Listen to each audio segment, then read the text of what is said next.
राधे राधे दोस्तों, आज हम बात करेंगे कलयुग के बारे में। जैसा कि हम जानते हैं, अब तक 3 युग बीत चुके हैं, सतयुग, त्रेता युग और द्वापर युग। और जो चल रहा है वह कलयुग है। पुराणों के अनुसार कलयुग के साथ ही दुनिया समाप्त हो जाएगी। कलयुग में धरती पर अन्य युगों से ज्यादा अधर्म और पाप बढ़ता जाएगा। शास्त्रों में बताया गया है कि भविष्य में धरती पर कलयुग इससे भी ज्यादा भयंकर होगा। कलयुग में ही मनुष्य अपने कर्मों का फल भुगतेंगे और बेमौसम बारिश, आंधी, तूफान, जल संकट का सामना करेंगे। तो आइए हम जानते हैं कलयुग के इन रहस्यमय भविष्यवाणियों के बारे में। गीता में 4,32,000 वर्षों का कलयुग बताया गया है, जबकि अभी तक कलयुग के केवल 5,122 वर्ष ही पूरे हुए हैं। कलयुग के इतने से कम वर्षों में ही ऐसा लगता है जैसे पाप अपनी चरम सीमा पर है। लेकिन भयंकर कलयुग में धरती पर इतनी भयंकर बारिश होगी जिसके कारण पेड़ पौधे और जीव जंतु खत्म हो जाएंगे और इंसान अपनी भूख मिटाने के लिए एक दूसरे को खाएंगे। धन का महत्व बढ़ जाएगा और धरती पर धर्म, दया और इंसानियत पूरी तरह से खत्म हो जाएगी। पारिवारिक रिश्ते नाम मात्र के होंगे, वेदों की गलत व्याख्या की जाएगी, बच्चे अपने माँ बाप की सेवा नहीं करेंगे। धरती पर भूखमरी, बीमारियां, गर्मी, सर्दी, तूफान और बर्फबारी, बाढ़ अपनी चरम सीमा पर होंगे।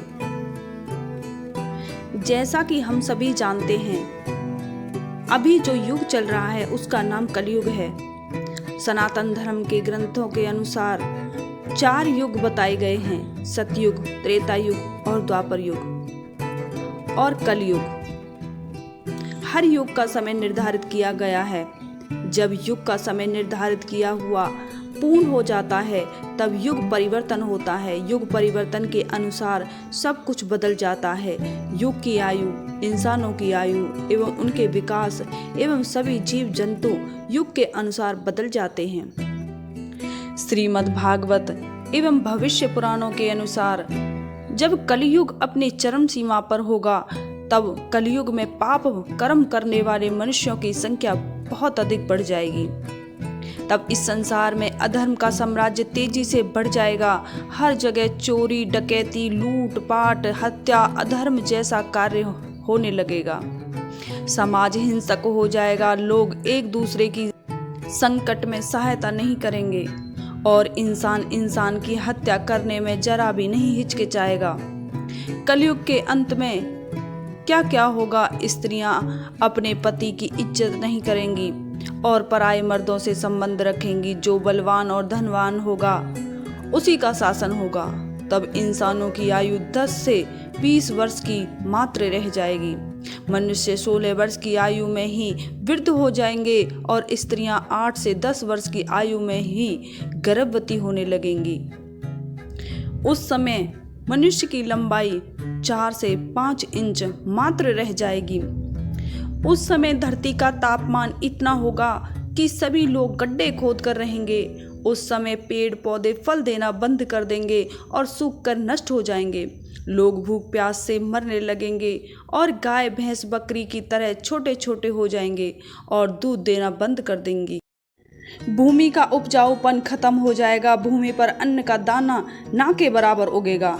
लोग भूख प्यास एवं अकाल से दम तोड़ने लगेंगे। पृथ्वी से देवी देवता लुप्त हो जाएंगे और अपने लोक चले जाएंगे। गंगा सहित सभी भारत की पवित्र नदियां सूखकर स्वर्ग लोक चली जाएंगी। जब चारों तरफ अधर्म का साम्राज्य बढ़ जाएगा और लोग भूख प्यास से तड़प तड़प कर मरने लगेंगे, तब पुराणों के अनुसार भगवान विष्णु के 10वें अवतार भगवान कल्कि का जन्म होगा।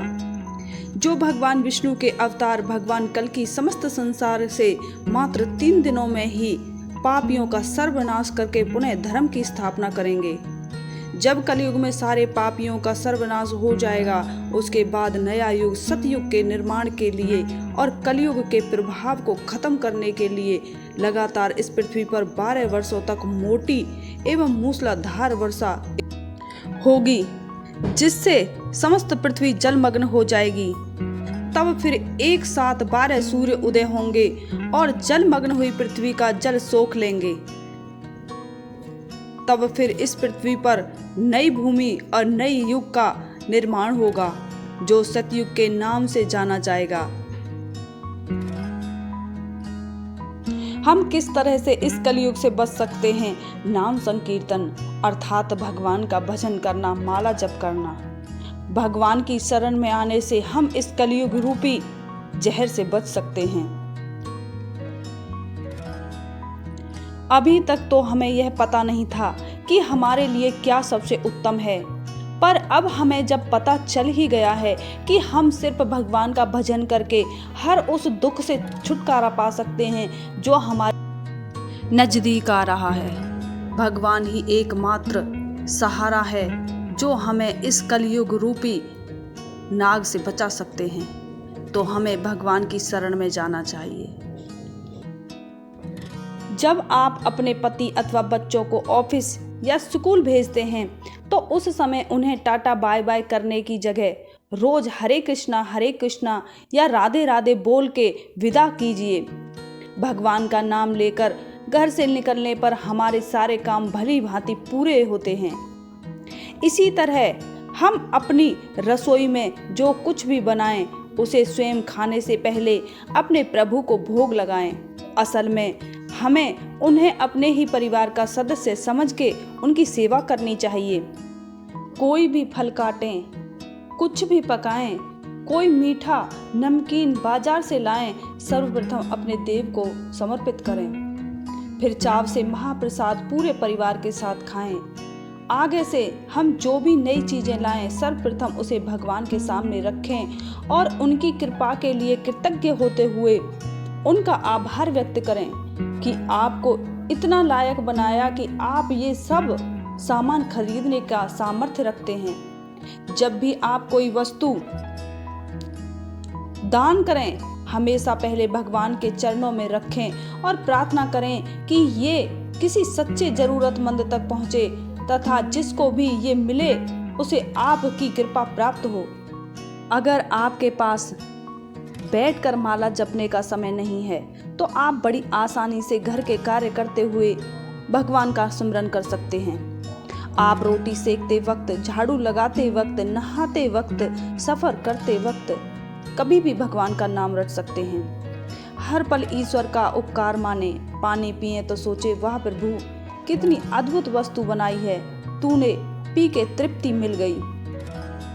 कोई विशेष मीठा फल खाएं तो उसके मधुर स्वाद के लिए ईश्वर की सराहना कीजिए। प्रकृति का सौंदर्य निहारें तो ऊपर वाले की कला की भी प्रशंसा करें, उनकी सेवा में आनंद लीजिए।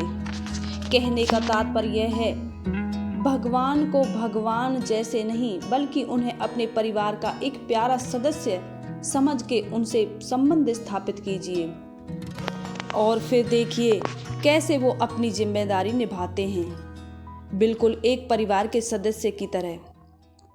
उनकी साथ होने की अनुभूति सदैव आपको महसूस होगी। तो ऐसा करने से आप इस कलयुग रूपी सर्प के डसने से बच जाएंगे और भगवान की भक्ति में लीन होकर भगवान तक पहुंच जाएंगे। मैं आशा करती हूँ कि मेरी ये वीडियो आपको जरूर पसंद आएगी। Thank you for watching video.